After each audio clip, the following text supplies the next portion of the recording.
Sa lilim ng mga punong kahoy sa tabi ng ilog, sinasabing may isang lugar na hindi nakikita ng mata ng tao, ang Makaban City sa Inabanga.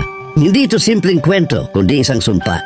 Sapagkat tuwing lulubog ang araw, habang ang mga taga-baryo ay naghahanda na matulog, may maririnig silang busina ng barko mula sa kailaliman ng ilog, isang senyal na ang mga engkanto ay gising at naglalayag. Ang misteryo sa Inabanga tungkol sa Makaban City ay umiikot sa paniniwala.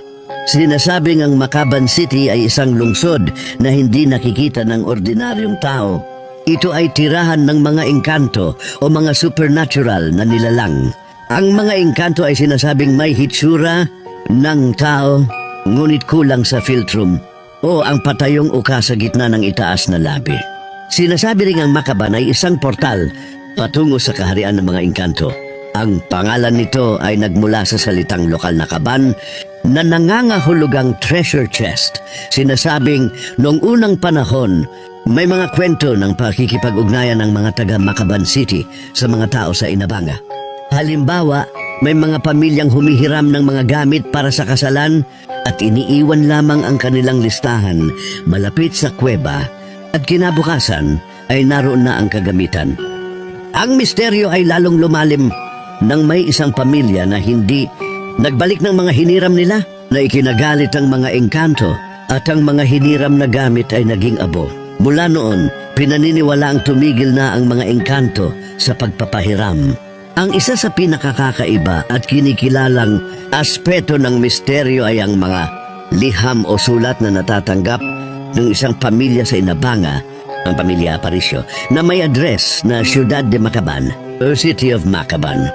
Ang mga liham ay galing pa sa ibang bansa tulad ng US, Spain, at dinadala ng post office sa pamilya dahil sila lang ang nakakakilala sa address. Iniiwan lang ng mga tagapaghatid ang liham sa itaas ng bato sa loob ng Makaban Cave.